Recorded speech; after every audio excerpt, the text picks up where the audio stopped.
Hey, how you doing? Here to talk about marijuana today, and that is not its only name. It's also known as ganja, green, grass, the chronic, dope, sticky, icky, green. I mean, it goes on and on. And currently, I believe that marijuana should be legal because of its long use in history, up to 10,000 years ago.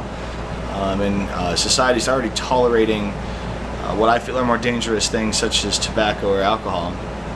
Its various medical / therapeutic uses, and hemp's many applications for products and creation. So that's kind of what I feel about that, and I feel pretty credible talking about this because I have done a lot of research on the topic, and so it's given me a good, I guess, knowledge base in that direction. And then I do have some personal experience, which gives me that edge to someone who hasn't. So some of the main points I'll be bringing up are the different usefulnesses of hemp and some of the paper industry, and different various some medical uses and therapeutic applications of marijuana, and how marijuana as an herb has been affiliated and associated with more dangerous and deadly addictive drugs in the world because it has been deemed a drug. So it was kind of interesting. I was looking up an article on Discovery News, and it was an article about the oldest pot stash ever found. It was a 2,700-year-old 2-pound bud stash in the Gobi Desert in a grave amongst other various rich artifacts and stuff that were found.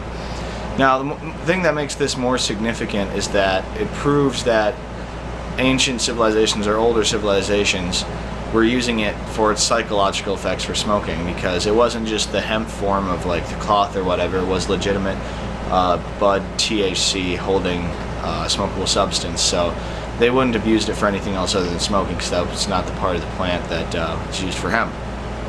Now, again, hemp is pretty useful, and some of the products, according to Ecofiber, are cloth, certain oils you can make from it. You can make paper is a big one, and then I know it's known to be a better substitute to fiberglasses. Hemp fibers are stronger than fiberglass fibers. So. And I guess when you talk about the growing qualities of a hemp plant, let's talk about it in the context of the paper industry, and that's probably where the biggest use would be, in my opinion, but it could be others.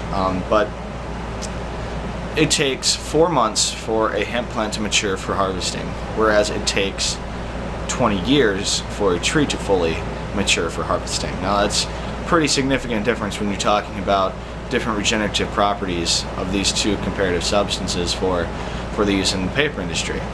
I mean, we could be saving thousands of trees and saving soil issues, but it's just not going on. So that's just some of the usefulness of hemp.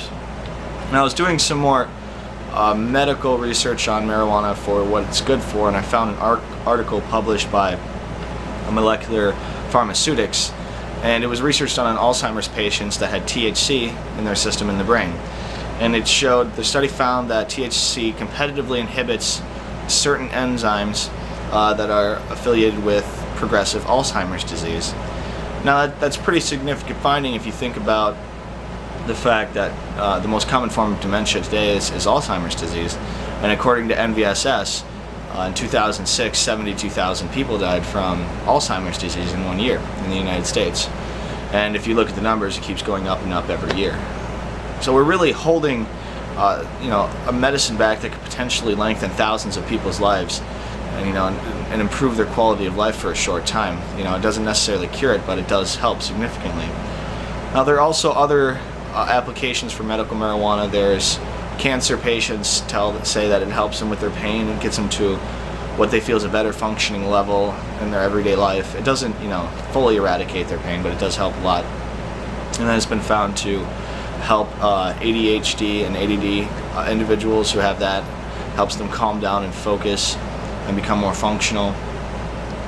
And it also has therapeutic uses beyond medical. It does have a very calming effect. So if you're particularly stressed out, just if you have a neck pain, you go for some Advil or Tylenol. You would go for some marijuana, and it would calm you down. It's just a temporary use, just like Tylenol or aspirin.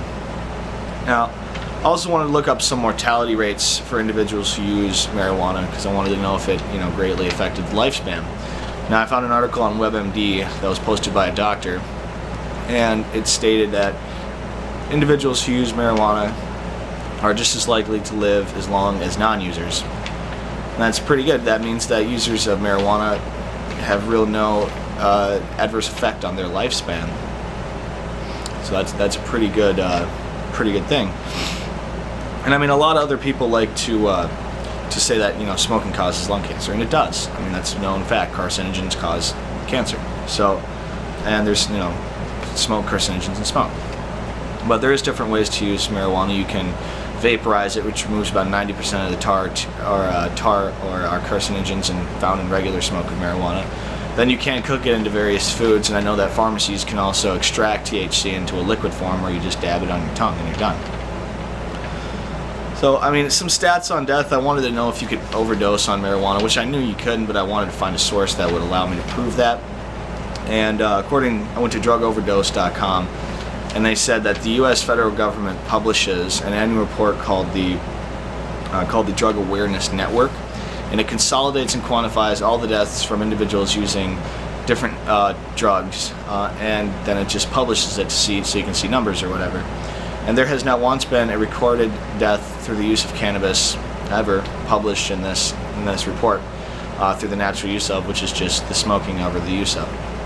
So it's virtually impossible to overdose on marijuana, but you know, there's plenty of legal substances out there that you can, you know, certainly overdose and kill yourself on that are just right over the counter. So, I mean, really, when it comes down to it, we're wasting manpower fighting this being illegal. We're wasting tax dollars, police force, border agents constantly seizing all these things, all marijuana. And I know it's really the war on more marijuana than on any other drug, because if you look at pure numbers, the DEA keeps records of all the weight of drugs that they seize over the course of a year. And the DEA said in 2010 they confiscated 722,000 kilograms of marijuana. Now, if you consider the second runner-up on this list, which is cocaine, at only 29,000, that's a pretty significant difference. So it's really just the war on marijuana, not the minority of the war is on other drugs. So again, I believe marijuana should be legal because of its long use in history, because society is already tolerating what I feel are worse substances such as tobacco or alcohol and various other things. It does have good medical and therapeutic applications, and the different products we can create using hemp fibers. Well, again, some of the stuff we talked about is the paper industry with the hemp, the Alzheimer's, the cancer, the ADD, ADHD for the treatment of the medical use of marijuana, and how marijuana is nowhere near as dangerous as they say. So, again, I ask you, is it okay to outlaw something that can do so much more good than bad?